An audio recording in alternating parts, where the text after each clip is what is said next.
understanding or a market that's not really understood by the market and startups. And we would also understand importance of ethics in business and best ethical practices. Please, the next slide.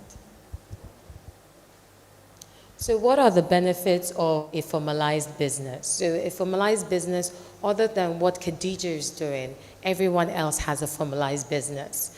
And the reason why I would say other than what Khadija is doing, what Khadija does is what we call a joint venture. So a joint venture is essentially an arrangement that is set up more under contract rather than law. So in as much as she has this arrangement with these three parties, unless she has a binding agreement with those parties, there is no other formalized arrangement within these parties. So that joint venture cannot be sued. That joint venture cannot enter into agreements. So those are the limitations with joint ventures. And that's one thing that I'm going to highlight in my session. So the benefits of a formalized business is you're building goodwill and brand reputation. So you have a business. I think someone has a real estate business. So you're building that reputation that people know. So when people hear SMENG, or you have that name, you have that goodwill that's attached to the name. Unlike a joint venture, once you have a joint venture, the goodwill is attached to the primary owner of that joint venture. So you would keep doing businesses, but you would not have that credibility. You would have nothing to show. And that's something that one has to be very wary of, because it's particularly when you want to start raising funds, people are going to ask you, what's your track record? And your track record is based on your company's name, not on a joint venture. You can't say, I entered into this partnership with this person. So what do you have to show for it? So those are the limitations with joint venture. You have credibility, growth, and permanence. So there's a certain credibility known to having a limited liability company rather than a business name, unfortunately. So you see investors asking you, how long has your company been incorporated? Who are your directors? Who are your business? Who are your shareholders? Those are certain things that make funding easier. So if I should ask a business name, the issue with a business name is it's a sole proprietorship. That's essentially what that is. So it is. It's considered an issue because if I'm an investor trying to invest in a company, should anything happen to somebody, the sole proprietor, the company falls away. There is no continuity, there's no permanence. Because no matter what happens to one person, if I have a board of director, there's a continuity. Do you see what I mean? But with a business, you don't. Hold on. Because there is a limited company with board of director that when things happen, they will declare the business bankrupt and they shut down. It has happened in real estate business. I have a colleague that was affected. Yeah, but when the issue arises, they declare the business bankrupt and they shut down. So you see that's just a one-off. And the thing about investing in people, I'm not investing in you, I'm investing in your idea. And we will talk about that when we start talking about intellectual property. In as much as you're coming to me, I don't want an issue whereby I can't take my money back. Unless I'm doing equity. And if I'm doing equity, what shares are you giving me in your company? So there are different types of funding. You have the debt funding, you have the equity funding. You're coming to me for an equity funding. What are you giving me in return for an equity funding? Equity funding is not a loan? It's not a loan. So that's debt. It's like share. Yes. We are saying the same thing. So if business can fold up. No. You're not answering my question. Okay, what will I give you? I'm a lawyer. Okay. What do you give me in return for my equity? It's not a loan. It's what the business generates. It's what the business generates now. It's the profits. So can I go back to the, no, that's fine. I'll just go back to the question. So I just want to see someone that has business name. Okay, fantastic. Can Ekemini answer me? Ekemini, sorry, I'm just pulling out one name. Ekemini James, can you speak? Ekemini, are you able to speak? Or Uloma, or Rosalind?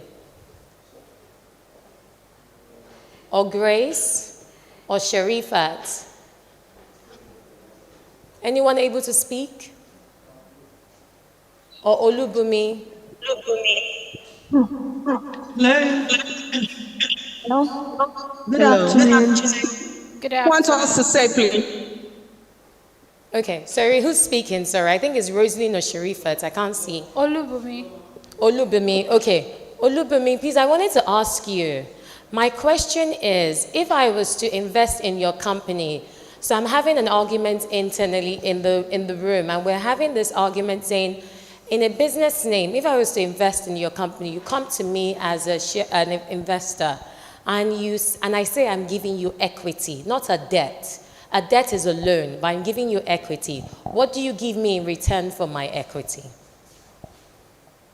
Okay, so equity is like part ownership. So I cannot give you shares. So I would only just be sharing profit, but it's not really, you don't own the business. So I cannot really give you equity like that, except maybe you're just giving me the money.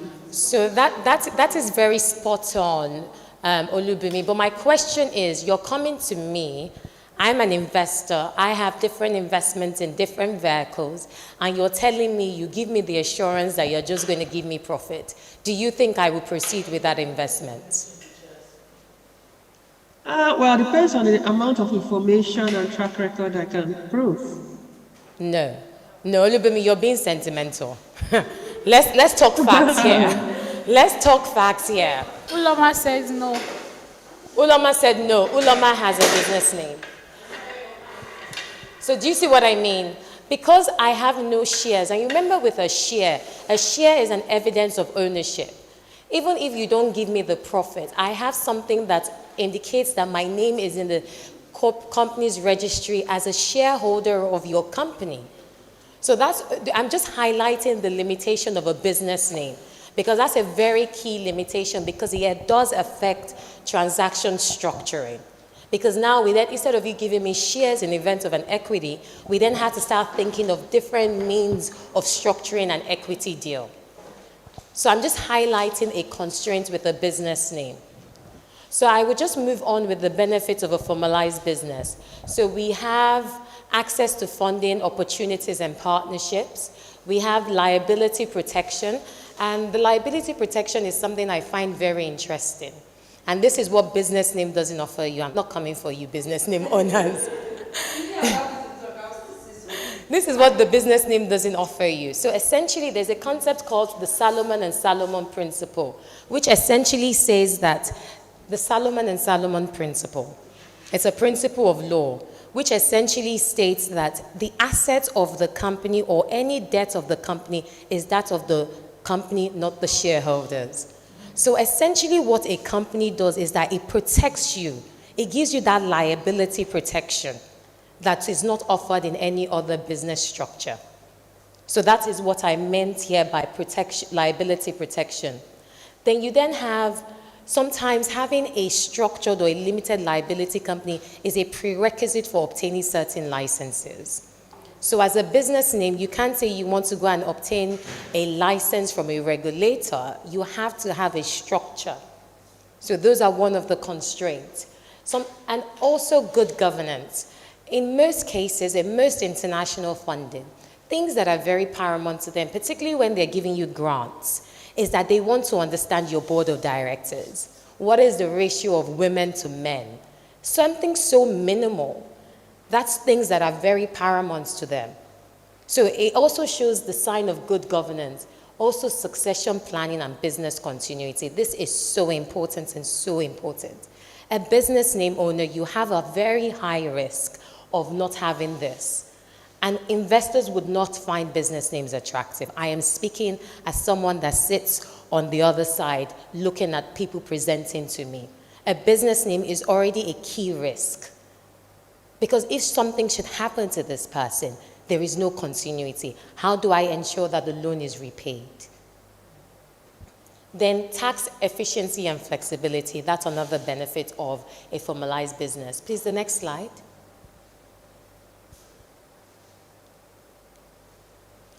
So I know we've spoken so much about business names.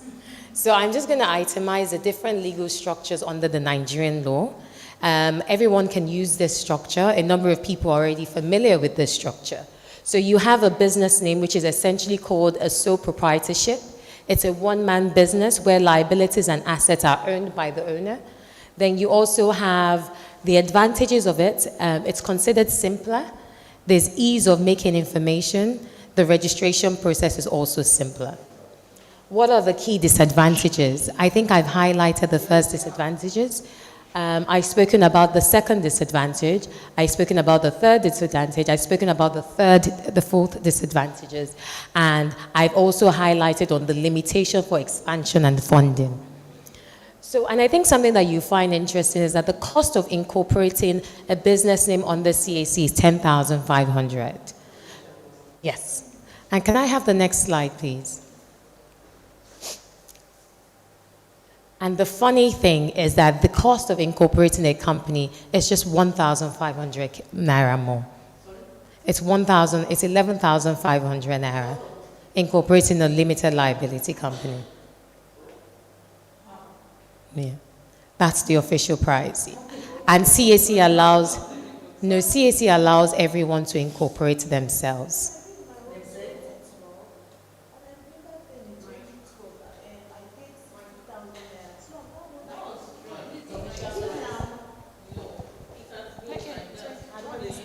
And you know, in 2020, so she had said in the room, for those not in the room, that she had incorporated in 2012 for 60,000 naira. I think with the inception of CAMA 2020, which was incorporated 4 years ago now, or instituted 4 years ago, implemented 4 years ago, you can now do your incorporations yourself. Yes. No. So they've removed the requirement. So you've removed the requirement of the lawyer. So you don't need the lawyer declaration anymore, which used to be the, yes. So you can now do it on, yes, please. Can you upgrade? So can we upgrade? So it's something, in as much as, I always find it easier for you to just incorporate a new entity because it is more tedious. Because one thing CAC does, unfortunately, we are not as sophisticated as we should. So CAC would then have that dilemma saying that the name is already in use.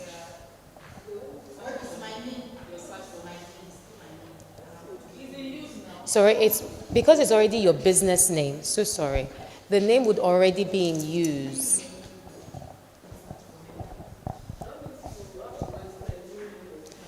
You register a new name. It's not as tedious as you deem it, but I guess what you could also do is you could write an application. It makes the process longer, but it is doable. I have done it, but it does take a considerably more. It takes considerably more time to achieve it.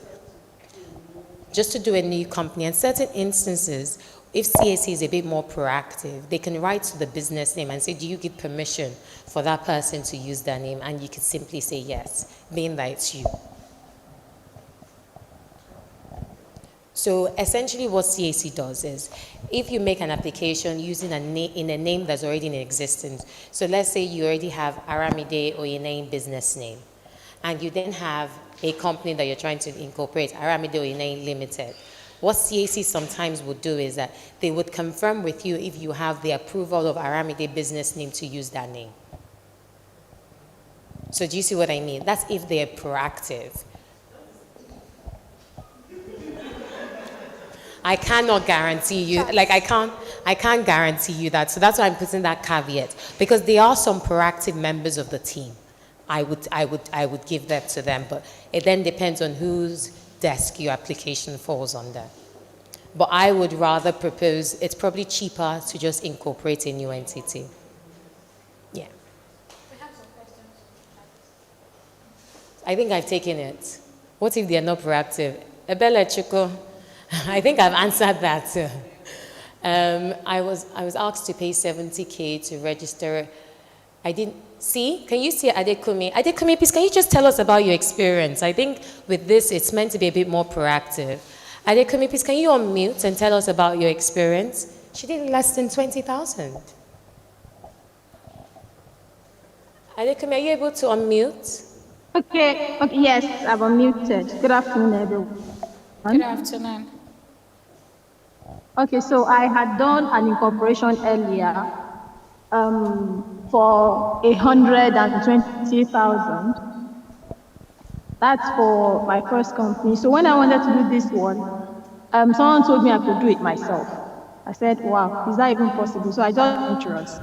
So I went online. I put in my email. You just have to put in your basic details, your email, phone number. I think now they request for NIN and all of that. And once you do that, you are registered as an agent or something. So you already have your details there, so you can register a company at any time. And so the first thing that you do is to check if your name is available. So when you check for availability with 500 naira, with commission and everything, it's just about 620 naira or something. When it comes back, my name came back about open, I think about 2 days later. So after that, they just direct you to where you do the actual registration, and you'll be asked to, right from the beginning, you'll be asked to indicate whether it's business name or limited liability company you want to do. So I had chosen that in the first place, so I just continued the registration. And I think the total was about 18,900 naira thereabouts, and I was done. So I was waiting for the approval. They came with some queries later on, because if your objective is different from what you list in your memorandum or something, they're not going to approve it. So I had to remove some things which a lawyer would have done. They will actually point out to you what they did not approve. So these are things you can do by yourself. So by the time I removed what they said was contradictory to my objective, they approved it, and I had my name. And this took, I think, about 2 weeks, thereabout. And after that, I've done for another person as well. So it's an easy process. So she's become a lawyer. Thank you very much, Adekumi. No, so she was able to incorporate a limited liability company. She was able to incorporate a limited liability company within 2 weeks.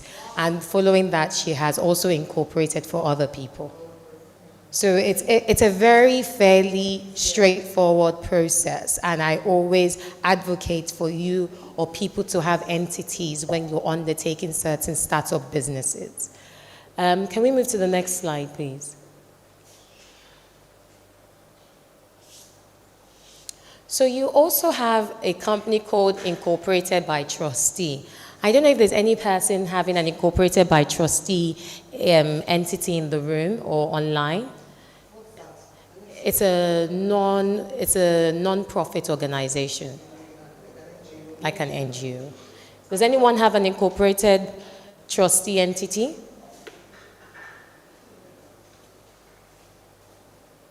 So Olubemi has a client that has it. Okay. Essentially what an incorporated trustee is, that there are certain instances whereby your startup is more related into improving the social impact or making some sort of impact in the environment or in the society. So rather than incorporate a company, what you tend to do is incorporate an incorporated trustee. So it's essentially a non-profit or a charitable organization.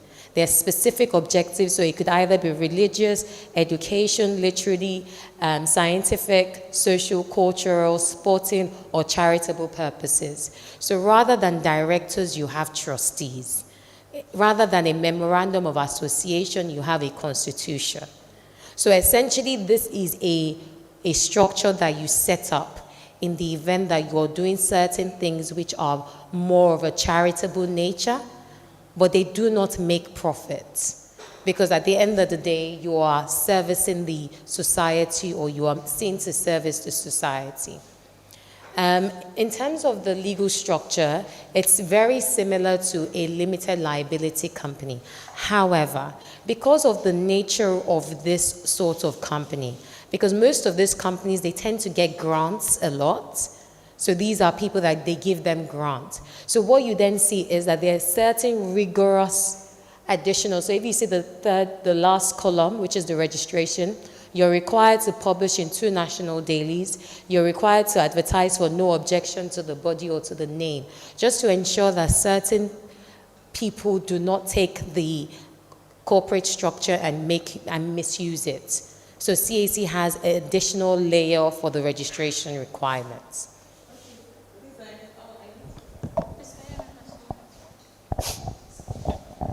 What about impact-based organizations? Where do you place them? Like, for example, the recycling companies, the environmental services. So the question is, are you making profits? Are you distributing profits? Some of them do have a model that makes profits for them. So this cannot make profit, this cannot distribute company profit. So there's another company that I'm going to explain which can make profit but not distribute. So you have non-profit making, non-profit sharing. Because at the end of the day, that's the sort of company you have. Okay, I want to find out where, because I remember that my children, the secondary school they went to, Atlantic Hall, and they keep saying a non-profit making organization, but they charge us big time for school fees. And I keep wondering, why do you keep increasing the school fees and everything, and you are saying you're not profit making? So essentially what they do is the objective, so there's something called a special clause in an incorporated trustee. So a special clause essentially means that any amount that I make, I'm going to distribute it to my objectives. Do you see? So they don't have shareholders. Yes. So it depends on the type of entity. You know, because she gave me an example based on what they do. So if they keep calling themselves non-profit making or non-profit sharing, they are under a certain structure. No, you don't have to be. All schools don't have to be under trustees. So it just depends on the type of structure that's adopted. And you know this sort of thing. It's not a cap that fits all. A school can say they want to be a company, and it's their prerogative. Do you see what I mean? So you sit here, you say you're a limited liability company. Nothing stops another person from being an incorporated trustee. Nothing stops another person from being a business name. Most lawyers are business names. Most lawyer firms are business names. Why? You just feel like it. It's just something that they've always done. So you see what I mean? So it just depends on preference.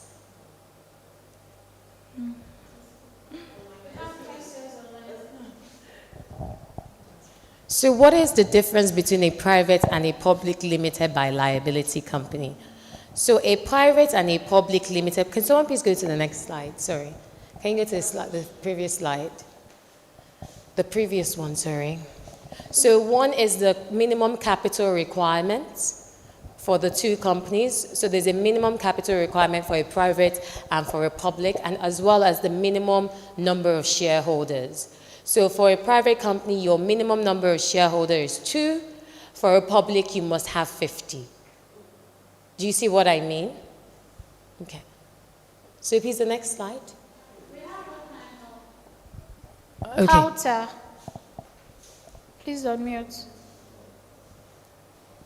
Hello, ma. Good afternoon, ma. Okay, so based on what you said earlier, I actually registered my company as a business name initially in 2017, but I decided to upgrade to a limited liability company last year, and that was in September. And one of the reasons I did that was because I was constantly applying for grants, and I noticed that sometimes one of the reasons why I don't get those grants is because I was not a limited liability company. Then another thing that also motivated me in registering as an upgrading from a business name into a limited liability company was because I was looking at exports, and I could not get my export license as a business name. So immediately my registration, immediately I got incorporated as a limited liability company, I was able to get my license under 24 hours or 48 hours with the Nigerian Export Promotion Council. So I think it depends on, like you explained, depends on what you want and your drive for your business. Thank you. Thank you very much. I think based on your two experiences, you've highlighted the advantages of the business name as captured in our slides. Advantages of a limited liability company as captured in our slides. And I think sometimes, in as much as this is more theoretical, it's always nice to hear someone that's actually gone through the process or who the advantages of having a limited liability company has actually influenced. Okay, so we also have a company limited by guarantee. So as I said, this is another type of company They're also an NGO, but rather than a non-profit making, they're just non-profit sharing. They can make the profit, but you don't share that profit. So when you look through it, so it's a company formed for the promotion of commerce, science, art, religion, culture, and education, charity, and other similar objects. The income to be applied solely towards the promotion of its objects, and no portion may be paid or transferred directly or indirectly to its members. There's no trustees here, so they are directors. So it's very interesting when you see an incorporated trustee, you have a board of trustee. A company limited by liability and by guarantee, you have a board of directors, but they don't have any share capital. So it's very interesting, the nuances of legal structures in Nigeria. So a business name doesn't have a share capital. A company limited by liability has a share capital. That's why you have shareholders. An incorporated trustee, you don't have a share capital. Corporate company limited by guarantee, you don't have shareholders, you have members or subscribers. So it's very interesting when you see the nuances of the legal structures and why having an informed understanding of this legal structure before embarking on incorporation, it's so important. Because in as much, I'm very sure we've been able to convince some business name holders. I said I'm certain we've been able to convince some business name holders to consider an upgrade. I don't think that's for you. Excuse me. Yes, I also want to find out, like for this particular one now, you have a board of directors. Maybe they're not related, they're different people. Then is there like a way of succession? You're talking about succession. Maybe if one of the board of directors dies, he can just, maybe one of his our own or his own family member can replace, or what happens? So it's not necessarily a family oriented. So it could be family. So you see there are different reasons why you use a vehicle. So you could use it for your family, myself, my husband, my kids. But most people using a company limited by liability, they're actually a very functional business. A very functional business. Some family homes, some foundations use this corporate structure. So it's not really familiar. So it's not my family members on the board. So should anybody pass on, the memorandum of association describes the process of appointing a new director. So it's not like when one person, the sole proprietor, passes on, we will then start arguing his will inside the testate. Oh no, this is coming to the company, this is coming. So do you see that you avoid all those processes of will, that's sole risk on one person if you have a company. Okay.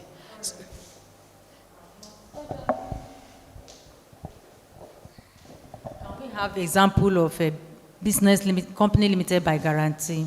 I asked earlier, I said, do they share profit at all? Or they just pay them salary? They earn salary, or I don't know how it works. I just want to have an. Okay, it's by guarantee. No, it says trustee. No, it's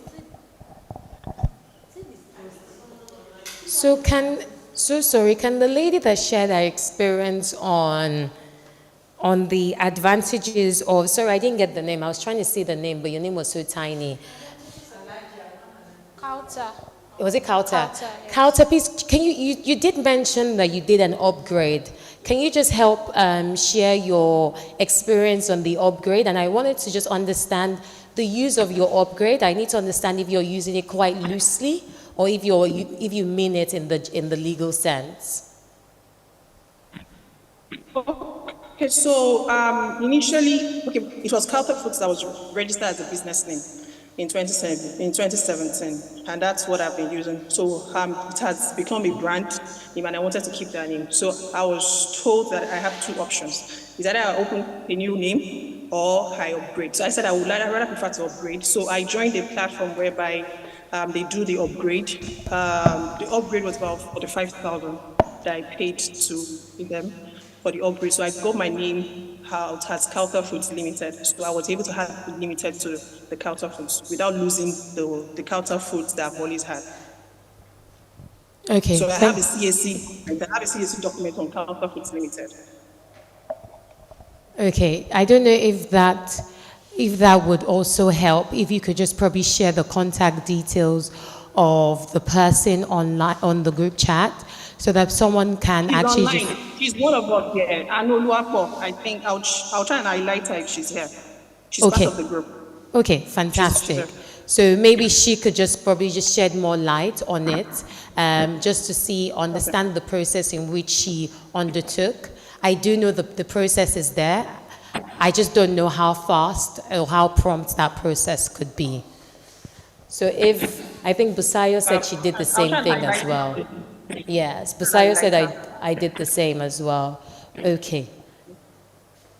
So can we move to the next slide?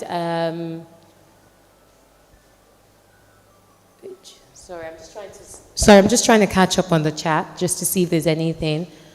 None for now. Can someone please just speak to me about the queries? Sorry, I can't pronounce the name. Olawore. The last name is Olawore. Can you just highlight the queries that you... Ooh. Adiola, please, can you share your experience with the upgrade? So sorry. Hello? Hi, Adiola. Hello, good morning. Hi, Oh, sorry, Adiola. good afternoon. Good afternoon, Okay, dear. so I had my registration. I started off as Scent of Africa. It was a business name, and then I had a trademark. What's that thing called? Like when you have a trademark inference of sorts. Yeah. So someone reached out to me outside of Nigeria that I was infringing, yes, on their trademark. And even though I was registered and I had a business name, it didn't stand. So therefore, I had to go in and do an upgrade, a change of name. Right. So luckily, we're able to secure Abella World, a change of name, and then we then had to run an upgrade, from the business name into the limited liability. But it was pretty straightforward because I just used a lawyer, a CAC, what's called company registration lawyer, and they just reached out to CAC. Everything was done within a week. That was then. But because of the policies that the government had been bringing in to ensure that I think there was a recent policy that required that every non-registered business had to be registered in Nigeria. The backlog at CAC became very, very hefty. So the time lag now for registration is a bit longer. Then I also have a foundation also registered. And the registration for a foundation or a not-for-profit actually takes a longer period of time because they have to do a lot of vetting and all of that. That now is taking I started off around January. I've still not gotten the registration through, from CAC, but the company, what's the name? The name itself has been authorized for usage. So that's my experience. Thank you very much.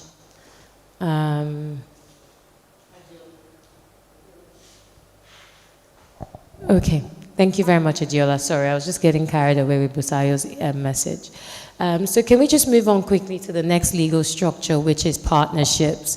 So following the inception of the CAMA 2020, they have actually incorporated this concept called partnerships into the Companies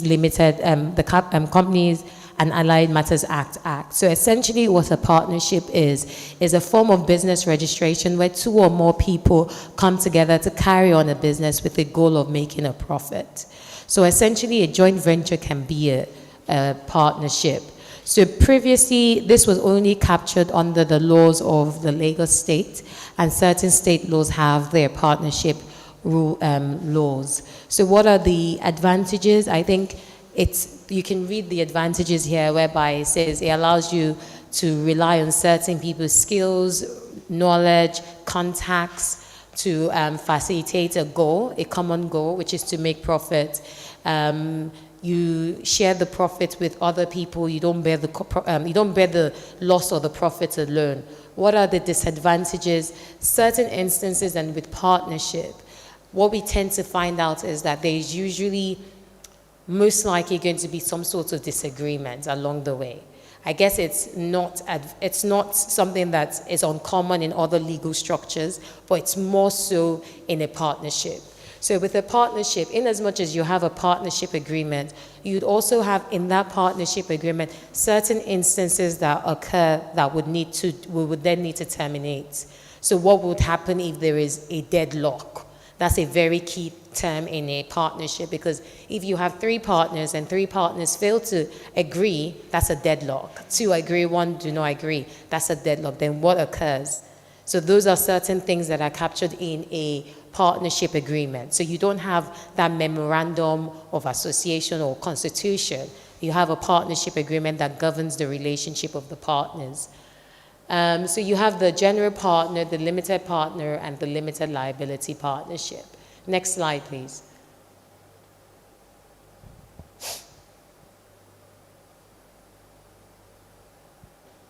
So this is the registration process. I know a number of people have highlighted it. So the first thing you need to do when you're about to register a company, you need to have your preferred name and your alternative name. So with a preferred name, this is the name that you want to go for, but the alternative name is the name that, in the event that CAC does not approve your preferred name, what are the other names they can approve? It is advisable to conduct a public search before you proceed with registration or with a use of a name. Then it's important to note that the name so approved by CAC is only approved for 60 days. So within 60 days, you can still get together to be doing your other incorporations and your lawyers. In as much as this applies to a company limited by liability, what I found out now, because I'm doing a process of incorporation for an incorporated trustee, what I found out now is with an incorporated trustee, all information has to be uploaded. So you have to front load that information rather than just make an application for an approval of name. No, everything is front loaded. They then approve it in total. So once you do that, you then populate. So with a company limited by guarantee, you need to have your shareholders, you need to have the names of your directors, and you need to have your share capital. That is so important. In most instances, and it's very important to highlight that when you are starting a company with people, very important to highlight the expectations of each parties.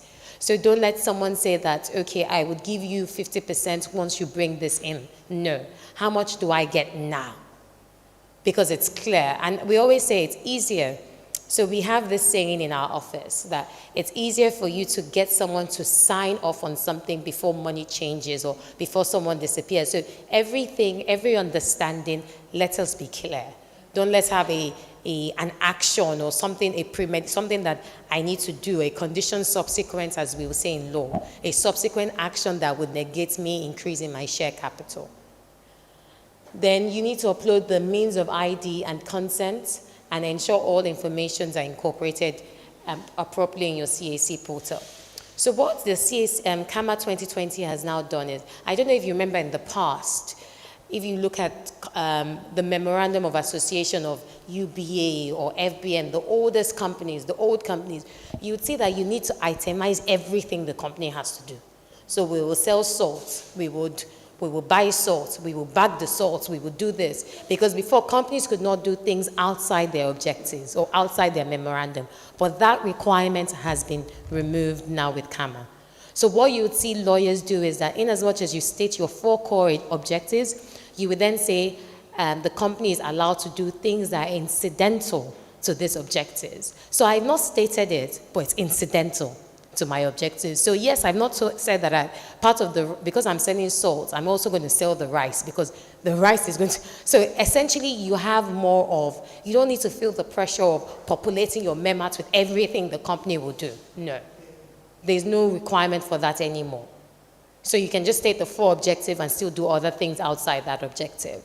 However, what we found out on the SME NG desk is that in as much as the requirement is no longer there, but if you're applying for funding and the organization or an international organization says, okay, You say you're selling rice. How come your MEMAT doesn't say you're selling rice? So they may then need you to amend your MEMAT to incorporate your new business line.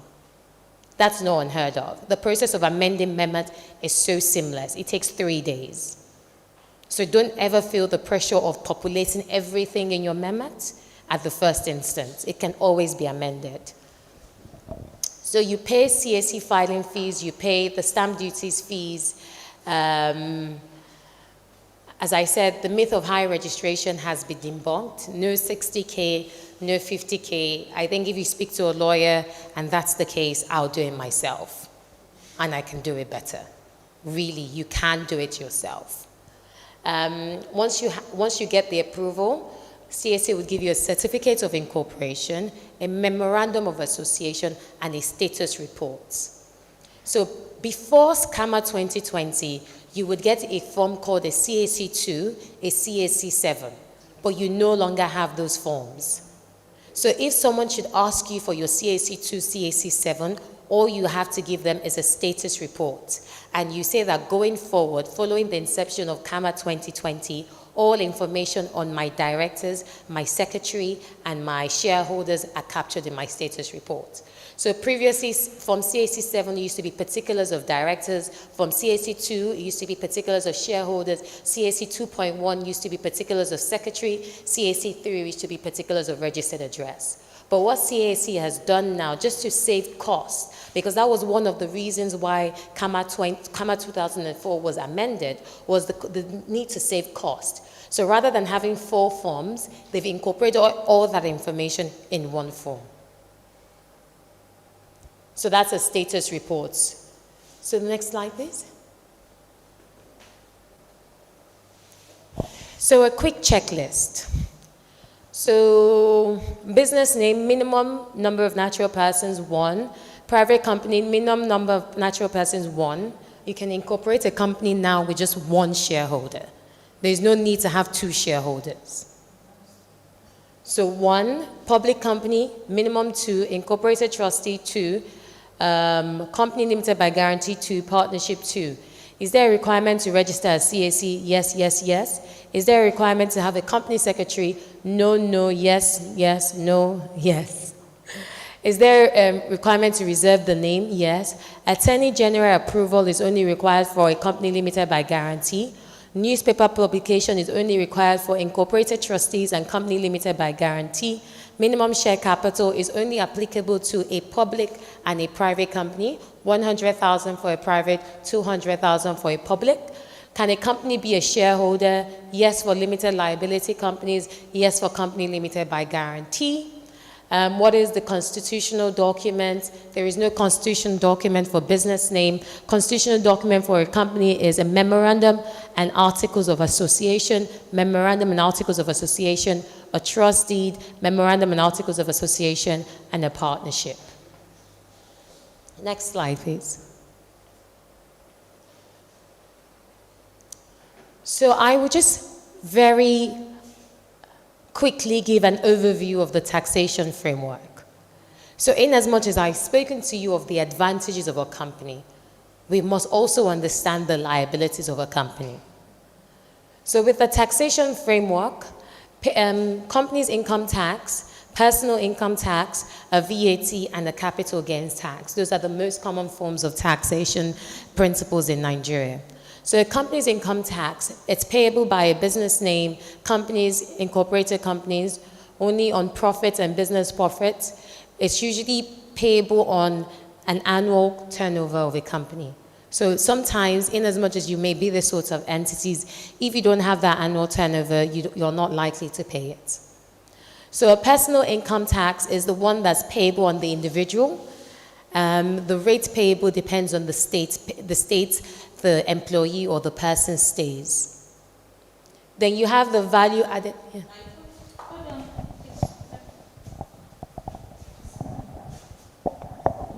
Do you want to move your seat? Sorry. Do you want to move your seat? I think I need you to move your seat because I can't see from there.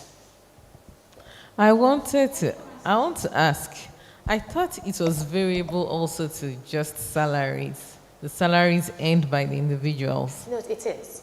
It is variable from salaries, but you do have a percentage once you enter a certain bracket. So it's always variable. Okay. It's always variable. So if you see what I said, PIT tax rate depends on the income bracket and ranges from 7% to 24%. So it's variable, it's not static. So once you pass a certain bracket, you then have to pay more, or in addition to. So it's not a static rate, unlike the VAT, which is static, which is 7.5 on all services offered. So VAT is a value-added tax. So if I provide you a service, I meant to charge you a tax. And the tax is 7.5. Okay. So you then have a capital gains tax, which is only applicable on gains. So let's say I have my shares in my company and I sell those shares. There is a likelihood, if I pass a certain threshold, that I will pay tax on the disposal of that share because I've made a certain gain on that share. In transactions, because I also advise investment banking, you see certain instances whereby the capital gains is so high, then people then look at the exceptions in which they don't have to pay that tax. So a certain exemption is if you sell your shares but you incorporate the proceeds in another company in the same year, you don't have to pay it. Do you see what I mean? So the law, in as much as the law tries to put in place this tax, and I think particularly this capital gains tax, my understanding or my belief is that they're trying to capture more of the international shareholders. So if you sell, because you most likely would make a profit in Nigeria, if you sell, there's an onus for you to either pay this tax or put the money in another company. So you're building our country. You're not just taking the money off. Do you see their thinking? I think it's one of my favorite type of tax, to be honest. Not for the other party, but I always just think from a Nigerian perspective. Sorry, Next I have a question on company income tax.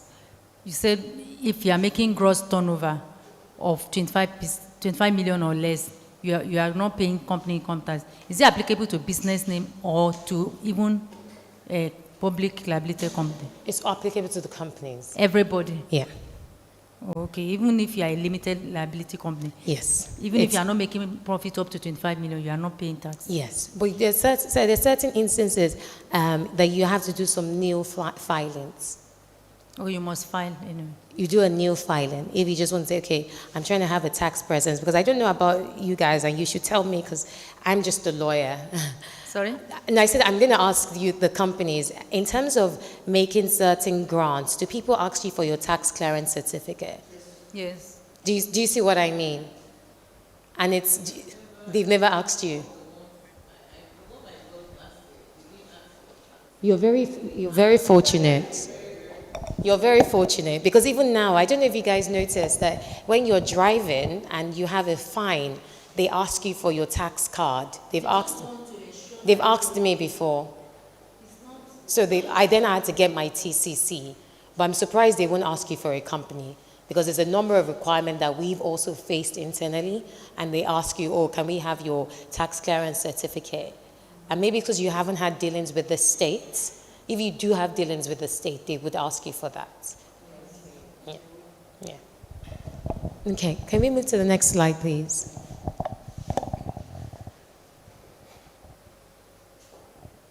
The next slide, please. No, I wanted to skip that because of time.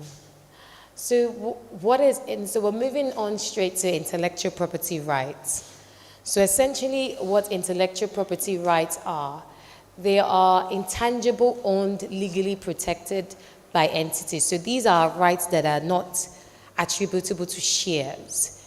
It's not physical, it's more intangible, it's more on your brand name, it's more of your reputation in the market. But the question is, and what we've tend to see is that people fail to quantify or realize their intellectual property. Just a quick show of hands, has anyone registered? I know someone on the call, I think is Deshola or Olubimi, I can't remember. I think Olubimi mentioned that I think it's Deshola. She mentioned that she registered her mark. So has anyone ever registered their trademark? You have. What did you register? The name of my trademark is CKS Foods. So I registered under class 29 and class 30 because of my products are, two types. Like yogurt falls under class 29. Then granola coconut flakes falls under class 30. So when you want to do your trademark, you have to look for the class. That's Why your did you product. register? Okay, the reason why I register so that nobody takes the name, so that legally I can protect the name. Because if I do not trademark it, another person can use the name. And if that person goes ahead to use the name, that means I cannot do that, even though I have registered the name as a limited liability. So that's just why. Yeah, that's very spot on. It's so important to register your mark and understand what class I'm registering my mark. So unlike the incorporation process, in this sort of process, you need a lawyer. Because you need someone to guide you to understand what mark am I registering, what logo am I registering, how long am I registering the mark, how long do I have to renew my mark. It's so important, and I'll give you an example because we had an experience. We were trying to register an app, and we realized that someone else had the name of our app. This is an app. So what we then did was we then had to bring out our trademark registration, and we sent it. This is not, the app company is not in Nigeria. We had to send it, I don't know where they see it. And we sent it to them and we said, this is our trademark, we've registered it. That's what that person needs to stop using that name, and within a day of verifying our trademark, they allowed us use that name for our app. So it's very important, in as much as, aside from the tangible or the fact that you're protecting your name, you're also protecting your name from use from other people in other things that you haven't yet contemplated.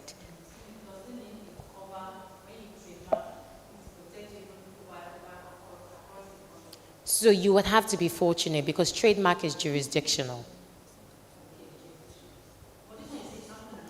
We were very fortunate. And I think because with trademark, it's very important to show period of use. It's a very important thing. So that's why in a number of opposition, in as much as you haven't trademarked, and I've been fortunate to join in a number of oppositions, when Johnson & Johnson, you would show a long period of use. That's the very important thing of trademark. So there are certain instances whereby you need to keep receipts. Oh, this is when I started this business. Yes, it wasn't an incorporated liability then. Yes, it wasn't a business name, but I've always used this name. I used it on social media. Maybe that's when the person took it up. So do you see, it's always a period of use that you need to prove. Before you trademark? No, not before you trademark, if you're opposing, in the event of an opposition. But we were quite fortunate because you are right, trademark is jurisdictional. So you're meant to trademark in Nigeria, trademark in Ghana, trademark in this, but it is jurisdictional. Okay? So we have one hand online, and we also have questions on the chat box. Let me just quickly read it out. Are there exemptions? From Dana Mayaki. I love Anu.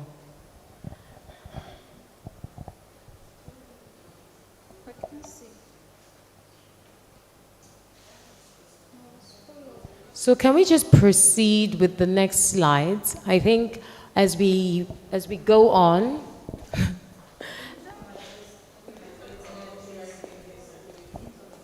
it's all there, but let me just mention it and I'll highlight it in the next slide. Yes, please, can you just go back to it? Yes, please.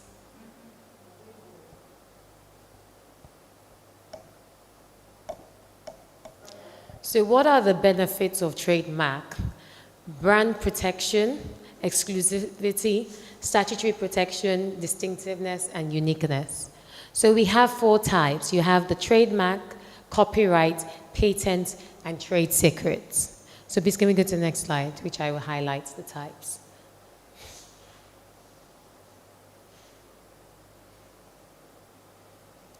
So I would just touch on, the trademark. If you permit me, I would just go down, then just move along that line. So a trademark is governed by the Trademarks Act of 2004. You have, what is a trademark? It's essentially a symbol, a word, or a phrase that identifies or distinguishes a product or a service. So I'm trying to think of a trademark. So a word, a phrase, a symbol, like the Coca-Cola symbol, it's a trademark. Because in as much as you might not see it, or you might see it in the dark, if you see something that glows, oh, is that Coke?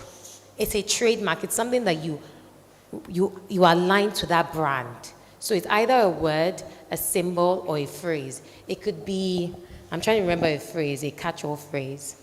Can anyone help with a phrase that a company uses? So do you see what I mean? Because anytime you hear everywhere you go, just imagine Airtel uses it. You look and you say, why are they using MTN? Because it's associated with that brand. So that's what a trademark is. So it's either a word, a symbol, or a phrase. Subject matter, word, symbol, phrase, logo, slogans that identify or distinguish products and services. Is registration required and where? Yes, registration is required in the trademark registry. What is the protection standard? Distinctness and use in commerce. You remember when I said you have to show use and it has to be distinct. So I can't say Aramide, I want to go and trademark Aramide. It's not distinct. There are a number of Aramides in the world. So it has to be distinct. It has to be something that no one has used. What is the protection duration? 7 years for the first initial period, then 14 years thereafter.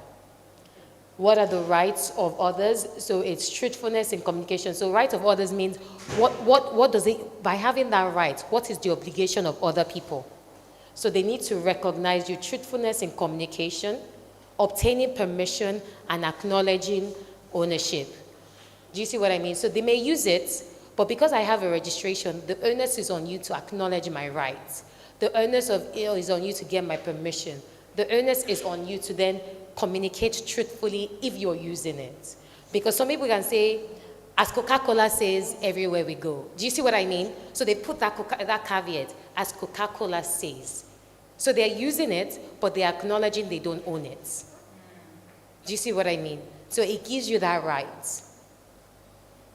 Examples: Coca-Cola name, distinct logo, trademark of the trademark dress of the bottle shapes. Yeah, thanks Vera, Nike, just do it.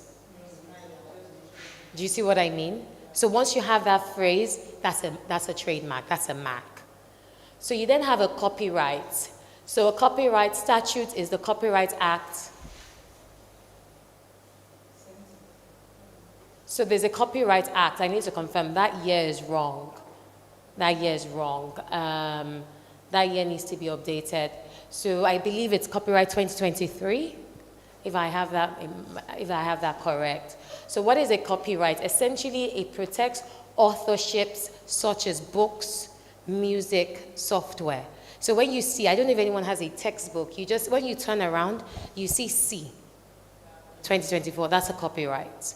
So essentially protects the authorship, the music and the software, subject matter, art, writings, other forms of expressions, not facts and ideas. So don't say, I have this idea, it has to be in writing or in a form.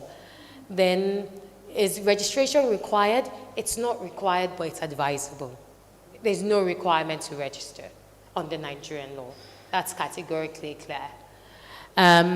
What is the protection standard? Originality, authorships, fixation in an intangible medium. Protection duration, literary, music, artistic work, 70 years from the death. The other one's 50 years. Right of others, fair use, compulsory licensing, independent creation. Because I have that right. Please, can you please use the mic? You didn't state years for software.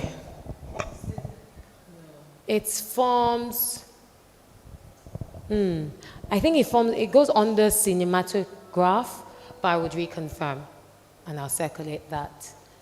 So examples are books, music, and soundtrack recording. Then you then have the patent. The patent is essentially governed under the Patent and Design Act 2024. It's a legal document that grants an innovator of a new invention exclusive rights to make, use, and sell the invention for a limited period. So you see mostly, I think this is mostly common in America, where people have a new design and they patent it. I haven't really truly, but I could speak to some of my IP lawyers to understand if they actually have a number of patent registration.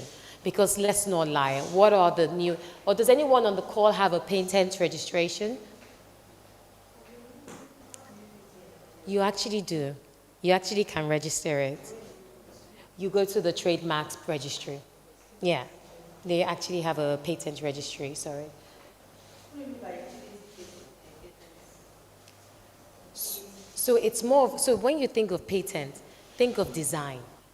So what have I designed that's so unique? What have I designed that no one has? And everyone should not enter into an IP or just say I have an IP. It has to be unique. It has to be innovative. It has to be a novelty. Something that's not common. You can't come and say this chair is a patent. Someone has designed it. It's not novel. Do you see what I mean? So there must be that additional step. Even now, I don't think anyone can claim to have a patent for microscope because everyone has it. Everyone has different variations of it. So it's not as novel as it used to be back then. Years have passed. Things have changed. So if someone's saying, maybe Apple would have a patent for their phone. Do you see what I mean? No, but I'm just thinking, just because of the shape, the design, a Nokia will not come and have that same shape and then claim, oh no. There's certain things that you need to, and I think if you look at the rights of others, if you have license, unless license, you don't have any rights. Do you see what I mean? So it's very important, particularly with a patent, that you license a patent.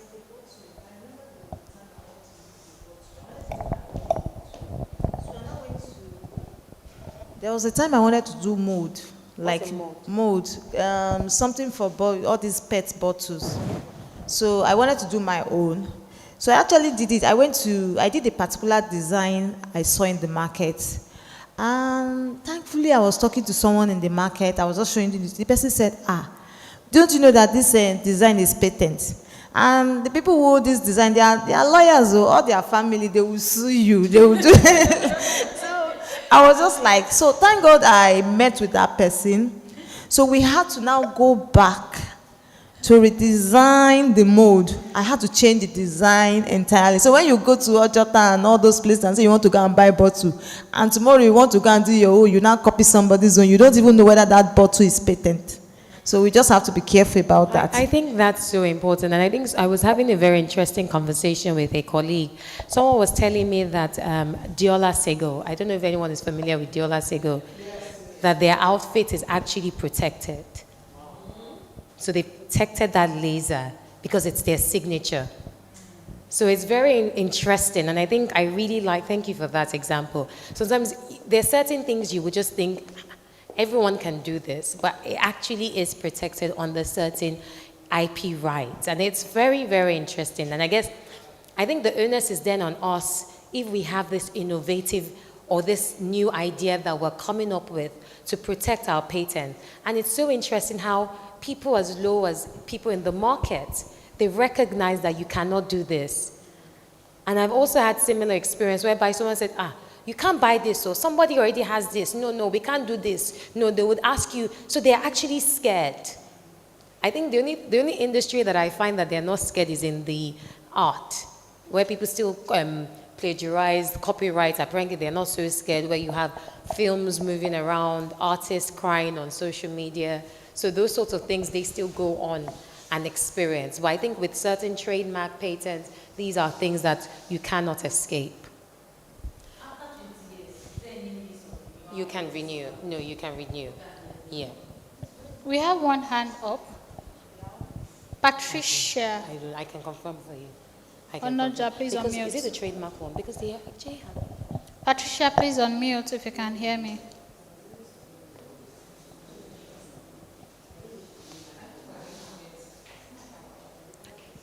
Patricia Onoja, please unmute. Hello.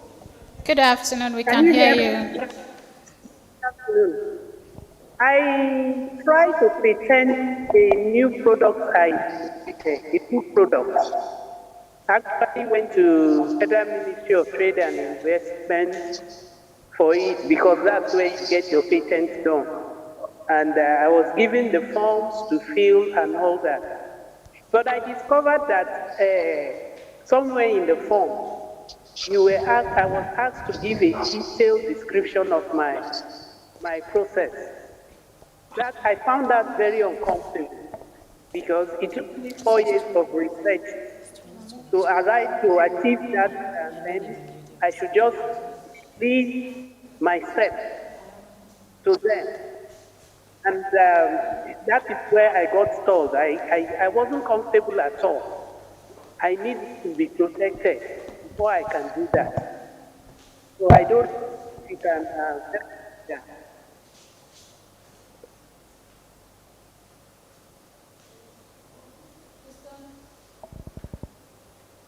She's done. She's done. Hello,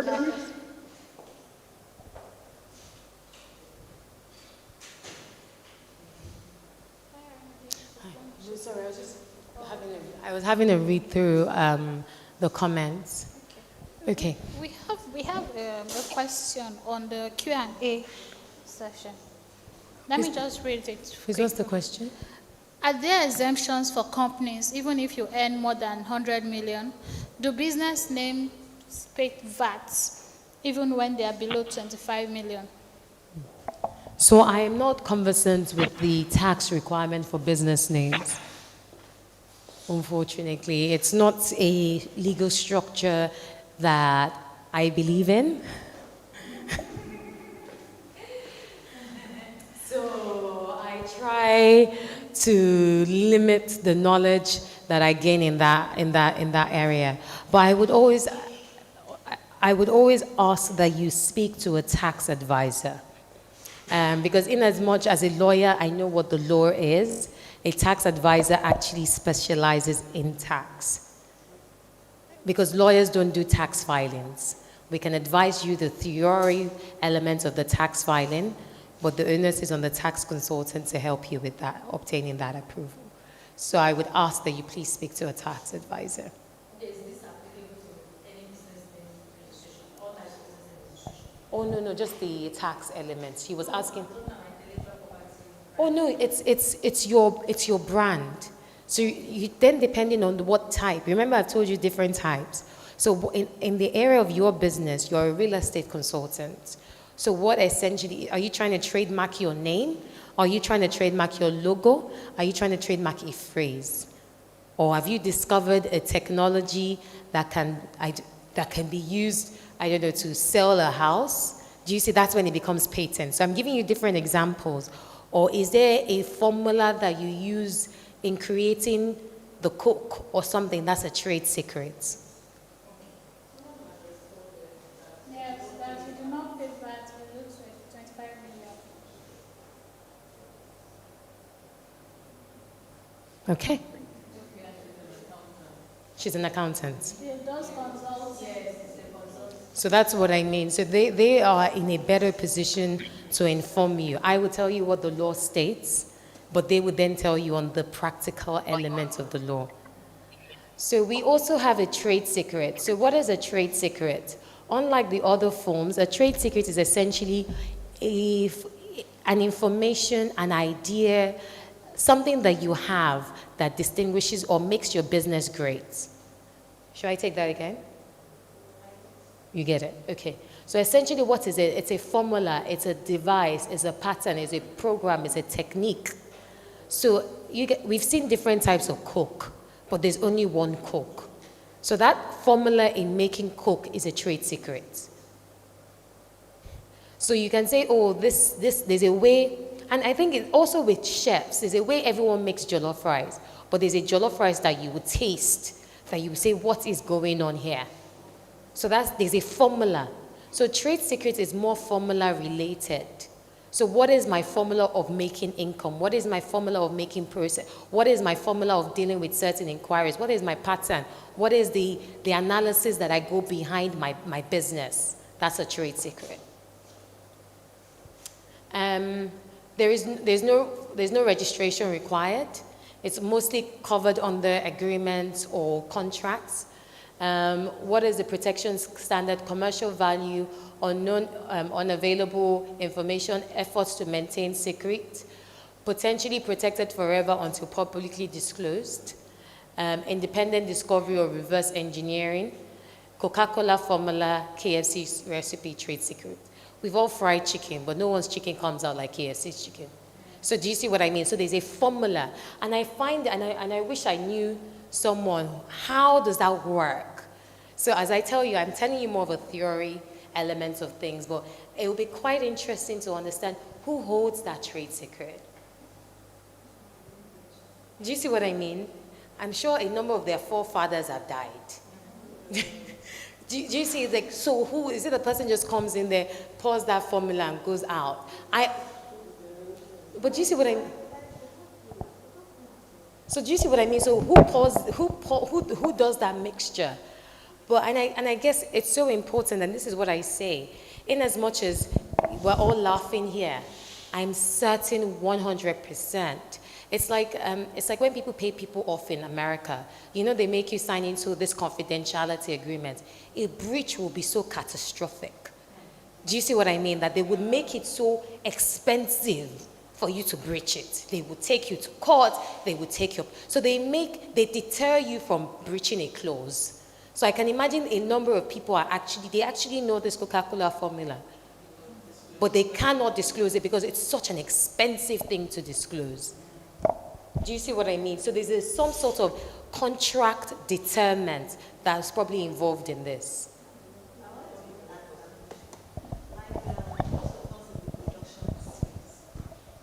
Those of us in the production space, you know you can't do everything yourself. Definitely you get a production manager and, you know.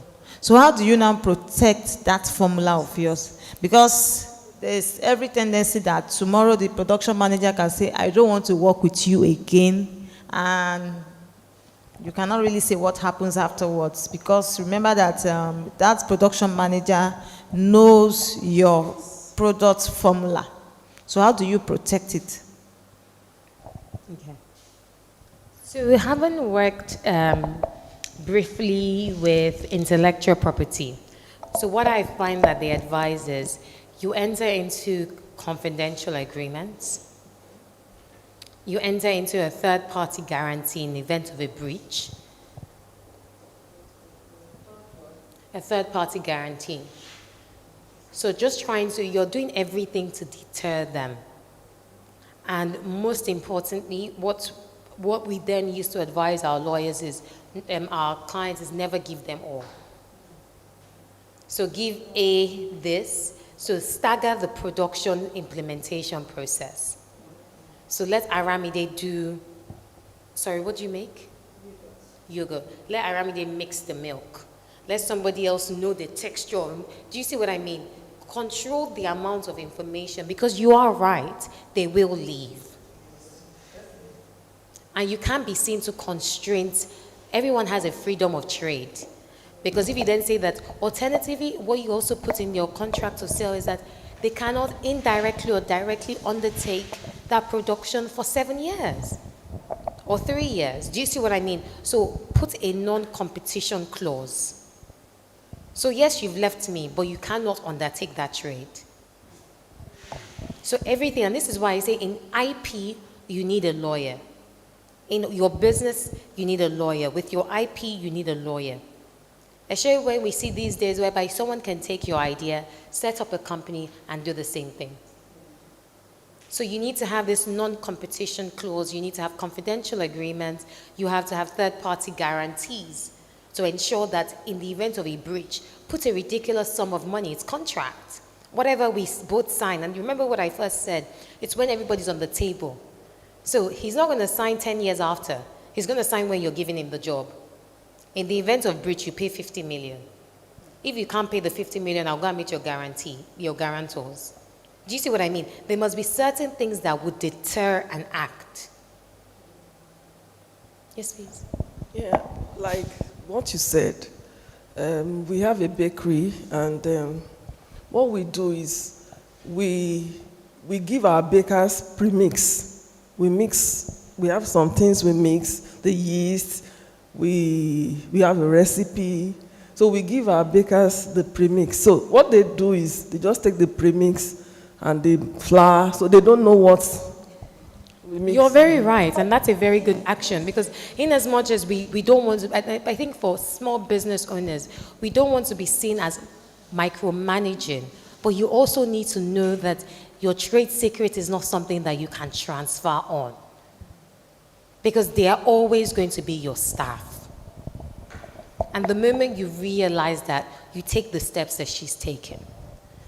Because if you give them the formula to mix that thing, they would mix it on their own.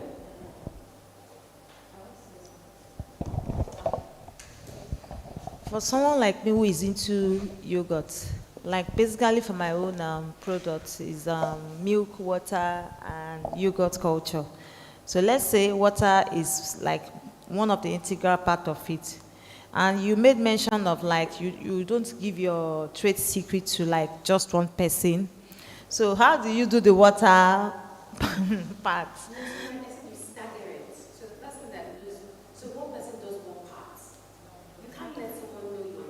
So what if, you know, in an organization that they can be friends, like they are working in the same department, discussion, you know, they discussed about, so what do you do in that case? So I'm a lawyer. I'm always a lawyer.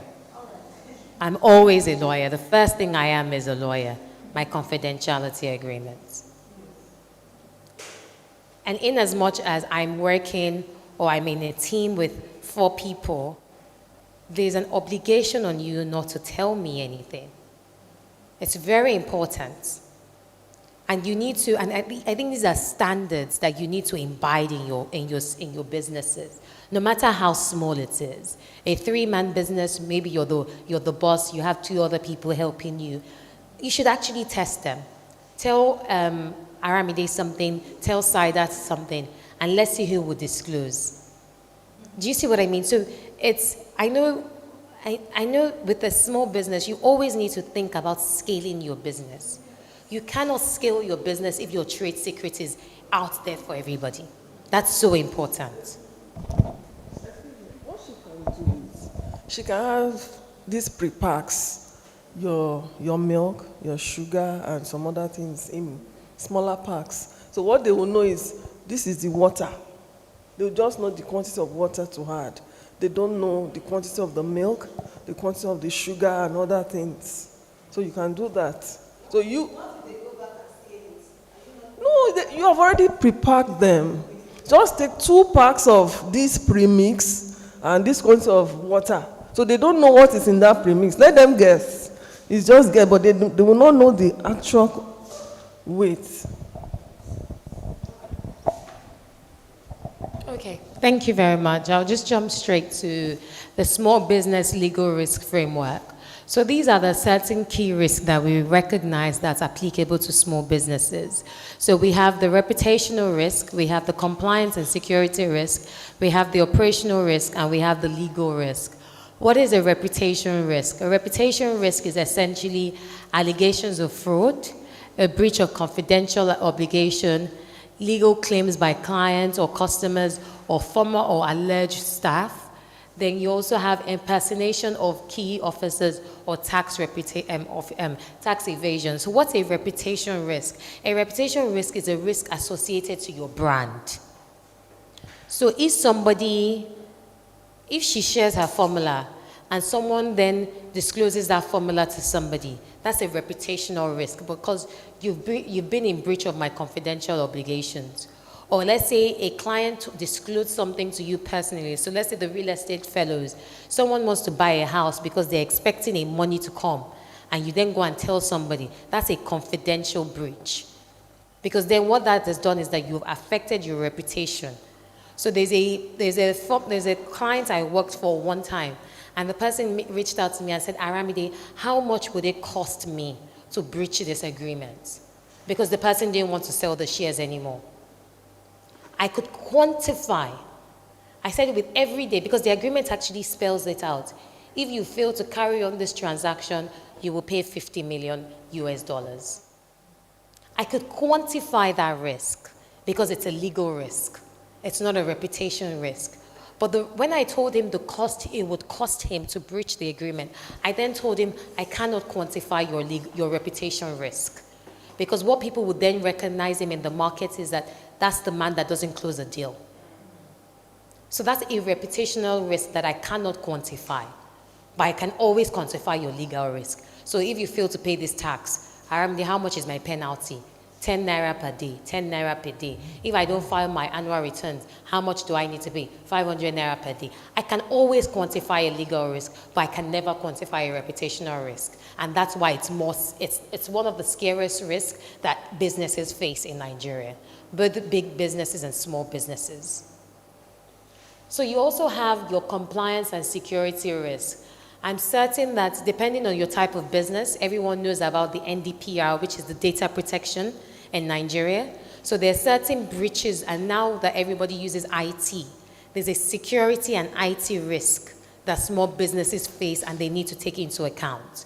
So yes, we're doing this. What happens when your WhatsApp page is someone takes up your WhatsApp page, so someone takes up your, what do we do?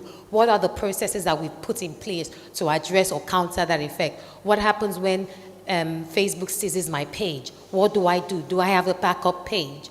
You see people undertaking certain trainings to understand what actions do I take as a small business when I have a security breach. So most small businesses, you contact them through Instagram. What happens when Instagram takes my page? Because they do take pages. Do I have a backup page? No. So I have grown 245,000 followers on this page. All of a sudden it's gone. What happens? What's my backup? So those are certain key risks as small business owners that we need to take into account. You then have the operational risk. Operational risk is more of the risk of internally.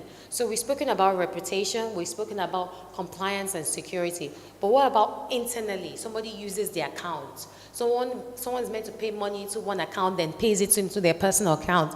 How do I put internal controls or audit into my business? Because yes, because as an entrepreneur, as a small business owner, you're the one getting the business, you're the one doing the business. But what do you control? How do you control the back office? Do they pay into your personal account? Do they pay into the company's account? How are you sure they're not selling behind you? So those are certain operational risks that small business owners face. Then you have the legal risk. What are the legal risks? It could be regulatory breaches, it could be litigation, it could also be misrepresentation. What is misrepresentation? Misrepresentation is a statement of a material fact but stated falsely. So it's a false statement of a material fact but stated falsely. So let's say, what's a misrepresentation? Let me give an example. I come here and give you finance advice. I'm a lawyer. And you are relying on that advice and you enter into a contract. That's a misrepresentation because I'm giving you a false statement of fact. I'm telling you I can do certain actions. So, and I find that misrepresentation is common whereby you have sales. So someone is selling your yogurt now and someone says, buy this yogurt, it will make you lose weight. Because they're trying to sell, but it's a misrepresentation. So you have to be very particular when it comes to sales. Your sales agent, people selling things for you. So there are certain times we give people sale memo. This is what you have to say. Because we don't want a situation, because they sell, they get their commission and they go. It's the business they are going to come and attack. Next slide, please.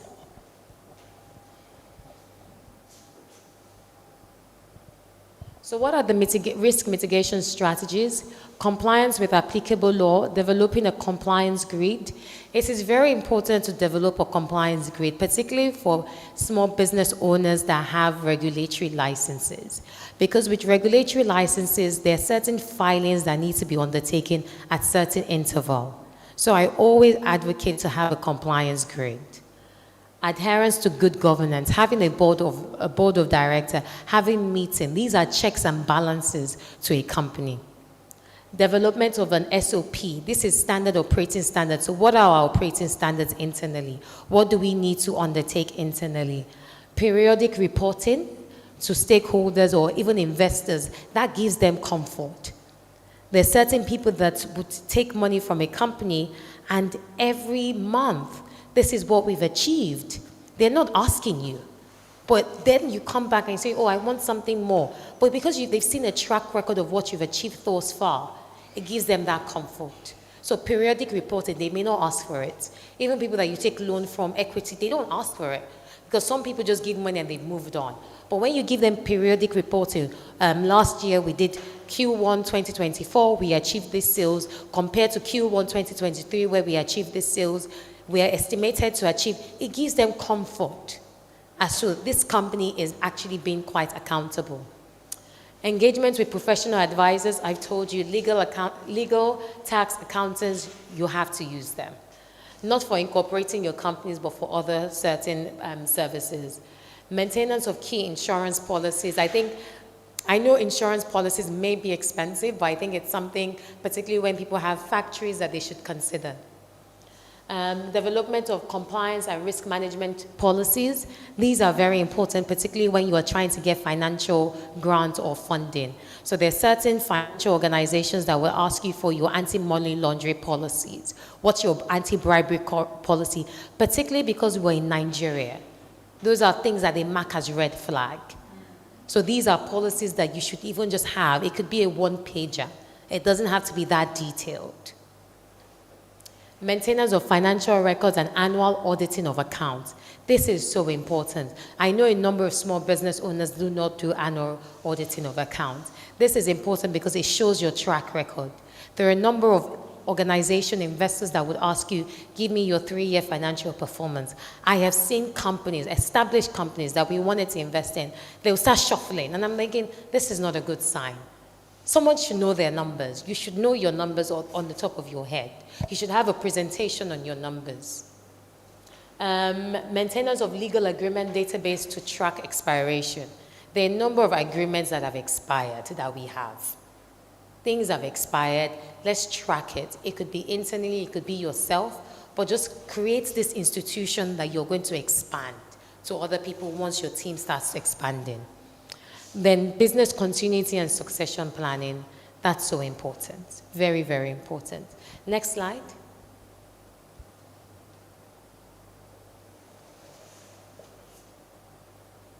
So owners and managers often encounter ethical challenges. Do I meet a deadline with a customer and ship out product, even though I know that there's a possibility that they might be faulty? Do I openly discuss my difficulties with my clients? These are some ethical issues that we all face. How do I ensure that my employees do their work properly and do the right thing? How do I respond when securing an important contract seems to require payment of a kickback? What does doing the right thing actually mean? So these are certain business ethical issues that we all face in our business. Everyone faces it. I was having a conversation with a friend yesterday, and she ordered a number of cereal for her child from America. And the conversation was that apparently the company sent her a message that they had to do a recall because there was something in the production batch that was contaminated. It's a lot to do that. Because then you then have to, but that's an ethical dilemma because no one will have been any wiser. No one would have been any wiser. Let's all be honest. Unless you have a whistleblowing policy, but I'm certain if you give certain people some kickbacks under the table, everyone will be quiet. But that's an ethical dilemma that they faced on set. So everyone's like, they raised their hand, this is what's going on. We need to recall this, we will do a refund.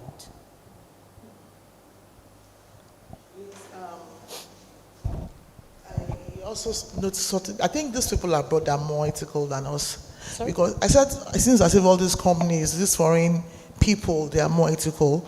Because I was talking about an issue in the earlier class about Canadian embassy mixing up my two sons' identities, their biometrics. And we had the issue for going on for 2 years. And when they finally were able to actually resolve it, and they sent me a letter of apology. They added there that if I wanted to take it up, they gave me the exact people I could write to, and said they're sorry, but if I still want to take it up with them, I should write to these so people, and that whatever comes out of it, they will handle. And I felt that was also good. I think so, because the thing is that even when one is displeased with service, not necessarily products, sometimes it could be a service thing. I know everyone, all of you are managing your own business, but even just taking a time out after speaking to maybe subordinates or other staff and saying, this is an issue that we faced, ma'am, what should I do? It's okay for you to tell the manager to pursue it, but it's another thing you picking up the call. I'm very sorry about what you faced. How can I help? Honestly, you change that customer's experience. And in our company, where I work, we always say, when a customer is happy, it turns things around. Because we all know the importance of word of mouth in this country. Oh, yes, they didn't do well, but this is what they did. They stood up. So this business ethics, this ethical dilemmas that we all face, as business owners, we're trying to push sales. Everyone is trying to push sales.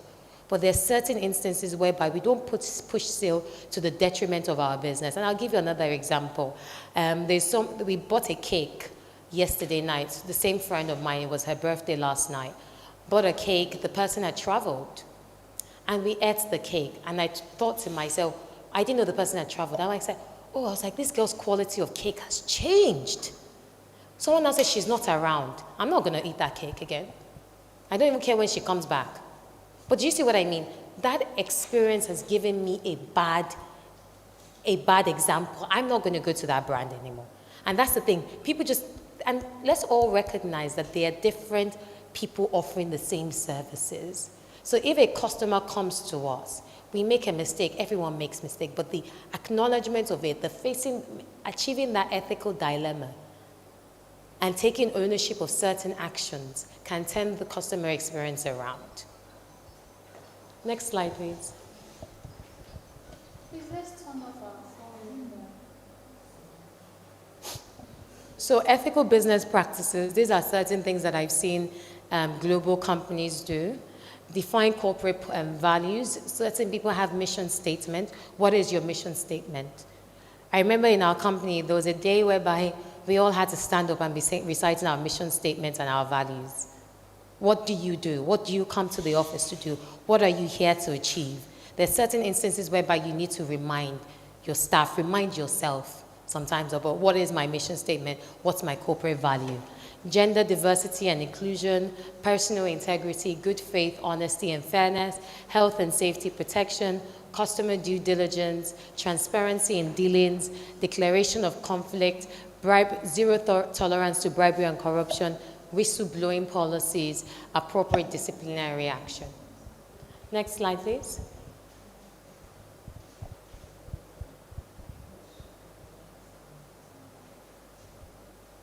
So what are the benefits of good ethics? Attracts more investors, plays a vital role to your company's long term, provides competitive advantages, enhances business reputation, drives employees' behavior and loyalty. Remember, employees mimic what they see. So important. So if you treat your customer, oh, she called, leave her alone. Trust me, they will do that in your absence. And it's so important because then it can then be the customer that you would never have done that to. And they would do that because they've seen you do that. Strengthens company's culture, benefits the bottom line. Doing right actually pays. So important sometimes. Please, can we go to the next slide? I hope that's the final one. Yeah, that's the final slide.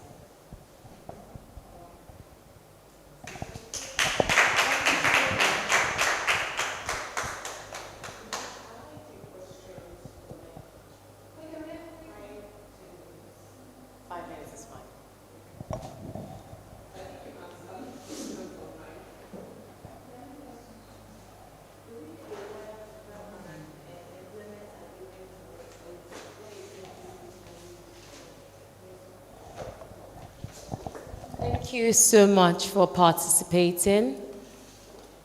I know Adiola, Coca-Cola needs to tell us their secrets. Thank you so much, Uloma. Thank you everyone for your time and participation. I thoroughly enjoyed myself. I was asking for employment agreement.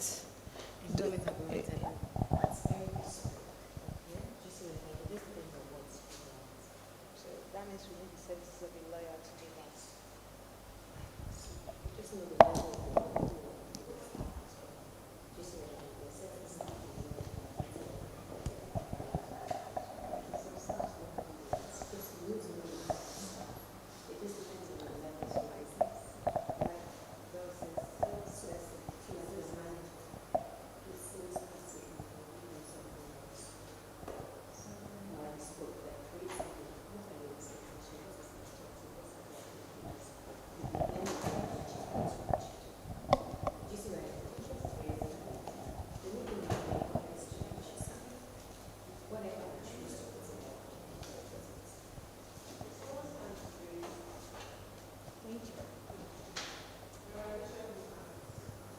Okay, so to take just that one hand. Vera, please unmute. Can you hear me? Yes, please unmute. Hello? We can Thank hear you you, so Vera. much, Go Aramide. ahead, please. Yes, I'm going ahead. Thank you so much, Aramide. The class was quite insightful. I wanted to ask, based on some of the things you said, especially on the